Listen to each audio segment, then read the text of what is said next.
நமது அஸ்ட்ரோ சந்திரா சேனலுக்கு மக்கள் அனைவரையும் வரவேற்கிறோம். நான் செந்தில்குமார், என்னுடன் விபாரிஸ்.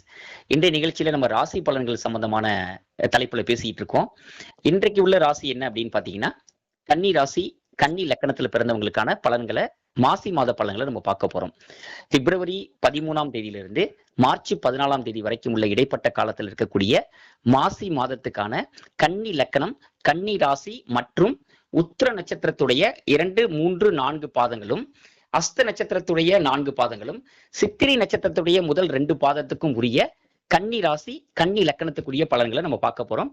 வணக்கம் விபரிஸ். வணக்கங்கண்ணா. கன்னி லக்கணம், கன்னி ராசி நேயர்களுக்கான இந்த மாசி மாத பலன்கள், கிரகணத்தோடு கூடிய இந்த மாசி மாத பலன்களை நம்ம சொல்லலாம்.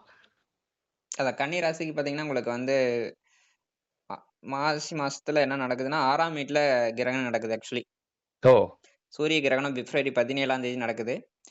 அது 6ஆம் வீட்டுல கிரகணம் நடக்குது. இப்ப கிரகணம் வந்து பாத்தீங்கன்னா கிரகணத்துல திடீர் மாற்றங்கள் எந்த வீட்டுல கிரகணம் நடக்குதோ அங்க வந்து திடீர் மாற்றங்களை கொடுக்கும். ஏன்னா கிரகணத்தோட பவரே அதுதான். ஒரு சேஞ்சஸ் கொடுக்கறது தான் கிரகணம். ஏன்னா ராகு கேதுவோட இன்வால்வ் ஆகிறதுனால கிரகணத்துல ஒரு மாற்றங்கள் அந்த எந்த வீட்டுல கிரகணம் நடக்குதோ அந்த வீட்டுல பெரிய மாற்றங்களை ஏற்படுத்தும். சோ இப்ப கன்னி ராசி, கன்னி லக்கணம் 6ஆம் வீட்டுல கிரகணம் நடக்குது. சோ 6ஆம் வீடுங்கிறது கோர்ட்டு, கேஸ், வம்பு, வழக்கு இந்த மாதிரி சம்பந்தப்பட்டதெல்லாம் 6ஆம் வீட்டு நம்ம சொல்லுவோம்.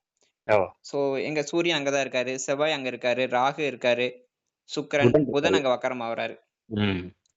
அப்படிங்கும் போது கோர்ட்டு, கேஸ், வம்பு, வழக்கு அப்படிங்கும் போது 6ஆம் வீட்டுல ராகு பொறுத்த அளவுக்கு எதிரிகளை ஜெயிக்கக்கூடிய பவர் உண்டு.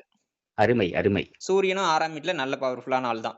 அவரும் அங்கதான் இருக்க போறாரு மாசி மாசத்துல. செவ்வாயும் 6ஆம் வீட்டுல இருக்கிறது அவரும் வந்து பாத்தீங்கன்னா எதிரிகள் ஸ்தானத்துல நல்ல அமைப்பு தான். தைரியத்தை கொடுப்பாரு. அப்படிங்கிற இதெல்லாம் எதிரிகளை ஜெயிக்கக்கூடிய அமைப்பும் உண்டு. அருமை அருமை. எதிரிகளை ஜெயிக்கக்கூடிய அமைப்பு ஆல்ரெடி கோர்ட் கேஸ்ல போயிட்டு இருக்கவங்களுக்கு அவங்களுக்கு ஒரு ஃபேவரபிளான ஒரு ஜட்ஜ்மெண்ட் வர்றதோ வாய்ப்பு இருக்குது. அருமை அருமை அருமை. ஆனா அதே நேரத்துல சுக்கிரன் போய் 6ஆம் வீட்டுல இருக்கிறதும், சுக்கிரன் 6ஆம் வீட்டுல பொதுவா பாத்தீங்கன்னா நீச்ச சுக்கிரனா வேலை செய்வாரா? சுக்கிரன் நீச்சம் ஆயிடுவாரு. சுக்கிரன் 6ஆம் வீட்டுல இருக்கிறதுனால நம்ம எதுல கவனம் செலுத்தணும்? சுக்கிரன் 6ல இருக்கனால இவங்களோட ஃபேமிலியில யாரோ ஒருத்தருக்கு உடம்பு சரியில்லாம போய் ஹாஸ்பிட்டல் செலவாகலாம். டாக்டருக்கு, வக்கீலுக்கு அமௌண்ட் கொடுக்கக்கூடிய அமைப்புல இருக்கு இப்ப. இந்த மாசி மாதத்தை பொறுத்த வரைக்கும் கிட்டத்தட்ட மருத்துவமனை அல்லது அந்த வழக்காடு மன்றம் சொல்லக்கூடிய அந்த வக்கீல் அல்லது டாக்டரை நோக்கி நம்மளுடைய பணம் விரயமாகறதுக்கான வாய்ப்புகள் இருக்குன்னு சொல்லியிருக்காங்க. ஸோ இது சார்ந்த விஷயங்கள் இருக்கிறவங்க கூடுதல் கவனத்தோட இருக்கணும் அப்படிங்கிறதுக்காக இந்த பதிவு பண்றோம். வேற எதுல கவனம் செலுத்தணும்? வேலை அவங்களுக்கு எப்படி இருக்க வாய்ப்பு இருக்கு? 10ல குரு போயிட்டு இருக்கு. ஜாப் 10ல குரு போயிட்டு இருக்கிறது வந்து பாத்தீங்கன்னா யோகமான அமைப்பு தான். 10ல குரு வந்து பாத்தீங்கன்னா வேலைக்கு வந்து யோகமான அமைப்புல தான் குரு பயிற்சி ஆகிட்டு இருக்காரு. 10ஆம் வீட்டதிபதி இங்க வந்து புதன் வந்து இப்ப வக்கரமாயி 6ல போயிருக்கறனால சோ சின்ன தடங்கல்கள் ஏற்படலாம் வேலையில் சம்பந்தப்பட்ட விஷயத்துல. பட் வேலையை பொறுத்த அளவுக்கு ஓகே தான், ஒன்னும் பெரிய ட்ரபிள் கிடையாது. விஷயம்னா இவங்க வந்து ஹெல்த் ஃபோக்கஸ் பண்ணிக்கணும். ஏன்னா லக்னாதிபதி 6ல போயிட்டு இருக்கறனால அகைன் வந்து பாத்தீங்கன்னா உங்களுக்கு இந்த 6ஆம் வீட்டுல கிரகங்கள் நடக்கிறதுனால 6ஆம் வீட்டு சம்பந்தப்பட்ட விஷயங்கள் தான் இவங்களுக்கு பாதிப்புகள் இருக்கு. மற்ற வகையில வேலை சம்பந்தப்பட்டதுல பெரிய பாதிப்புகள் எதுவும் இல்ல, நல்லா இருக்கும். ஓகே, அருமை அருமை. அதாவது பாத்தீங்கன்னா என்ன சொல்லியிருக்காங்கன்னா, நோய் எதிரி கடன் இது சார்ந்த விஷயங்கள்ல கவனமா இருக்கணும். ஃபோக்கஸ் டு ஹெல்த் அப்படின்னு சொல்லியிருக்காங்க. இங்க 1ஆம் வீடு, அதாவது கன்னி லக்கணத்துடைய அதிபதியான புதன் பகவான் 6ஆம் வீட்டுல வக்கரமாகி இருக்காரு. 1ஆம் வீட்டு அதிபதி 6ல இருந்ததுன்னா ஜாதகர் பிரச்சனையை தேடி போறாருன்னு அர்த்தம். 6ஆம் வீட்டு அதிபதி 1ல இருந்தா பிரச்சனை ஜாதகரை தேடி வருதுன்னு அர்த்தம். இங்க என்ன நடக்குது கன்னி ராசியை பொறுத்த வரைக்கும் அப்படின்னா, 1ஆம் வீட்டு அதிபதியான புதன் பகவான் 6ஆம் வீட்டுல இருக்கிறதுனால ஜாதகர் தான் பிரச்சனை தேடி போறதுக்கான வாய்ப்புகள் இந்த மாசி மாதத்துல இருக்கு அப்படிங்கிறது நமக்கு தெரிய வருது. அதே நேரத்துல நம்ம அந்த விஷயங்கள்ல கவனமாவும் விழிப்புணர்வோடும் இருந்தோம்னா எந்த பிரச்சனையும் இன்றி நம்ம அதுல இருந்து மீண்டு வர முடியும். அதை தவிர்த்து பாத்தீங்கன்னா வேலைக்கு அற்புதமா இருக்கு. வேலையில சிறு இடையூறுகள் இருந்தாலும் கூட பெரிய அளவுல வேலையில எந்த தொந்தரவும் இல்லை அப்படிங்கிற தகவலை நல்லா அற்புதமா சொன்னாங்க. அதே நேரத்துல வந்து பாத்தீங்கன்னா உங்களுடைய இந்த கோர்ட்டு கேஸ், வம்பு, வழக்கு இதுல பாத்தீங்கன்னா ஒரு சாதகமான முடிவு வர்றதுக்கான வாய்ப்புகள் இந்த மாதத்துல கூடுதலாக இருக்கு அப்படிங்கிற தகவலையும் நம்ம தெரிஞ்சுக்கிட்டோம். கிட்டத்தட்ட பாத்தீங்கன்னா இந்த மாதம் வந்து 50-50 அப்படின்னு சொல்லக்கூடிய வகையில தான் இருக்கு. ஆரோக்கியம் சார்ந்த விஷயங்களை கவனமா இருக்கணும். பார்ட்னர் சார்ந்த ஆரோக்கியத்துல, அதாவது பார்ட்னர்ஷிப்னு சொல்லக்கூட உங்களுடைய கணவன் மனைவி சார்ந்த அந்த உறவுகளுடைய ஆரோக்கியத்திலையும் கவனம் வச்சுக்கணும். மற்றபடி பாத்தீங்கன்னா பெரிய அளவுல ட்ரபிள் இல்ல. 50-50 இருக்கக்கூடிய நல்லதொரு மாதமா தான் இந்த கன்னி ராசி, கன்னி லக்கணத்துக்கு இந்த மாசி மாதம் அமையுது. வேற ஏதாவது சொல்லணுமா கன்னி ராசியை பொறுத்த வரைக்கும்? இல்லைங்கண்ணா.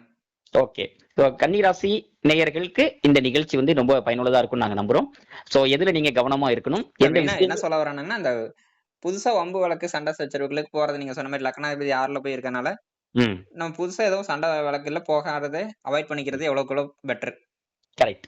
முடிஞ்ச அளவுக்கு. ஏன்னா இப்ப புதன் வக்கரமா இருக்கு. அது வந்து இழுத்துட்டு இருக்கும். அது வந்து சரி வராது. சோ கம்யூனிகேஷனால பிரச்சனைகள் ஆக ஆரம்பிக்கிறது இருக்கு.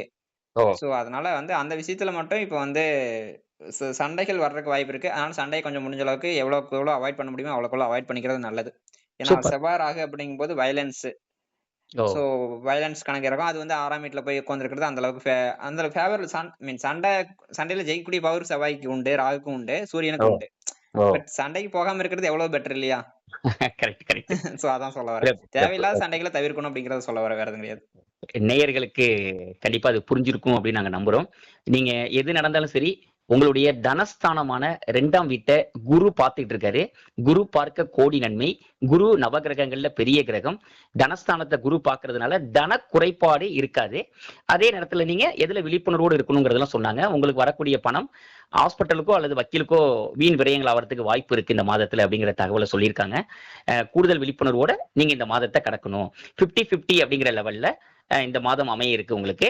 நீங்க அதனால விழிப்புணர்வோடு இந்த மாதத்தை கடங்க. நீங்க இந்த நிகழ்ச்சி திருப்பி ஒரு முறை ரிப்பீட் பண்ணி கேட்டு இந்த பலன்களை தெரிஞ்சு அதுக்கேற்ப உங்களுடைய நடவடிக்கைகளை நீங்க சரி செஞ்சுக்கிட்டு பலனடையணும் அப்படின்னு சொல்லி அஸ்ட்ரோ சந்திரா சேனல் சார்பா உங்களுக்கு எங்களுடைய வாழ்த்துக்களை பதிவு பண்றோம். மீண்டும் ஒரு நல்ல நிகழ்ச்சியில் சந்திக்கும் வரை நன்றி, வணக்கம்.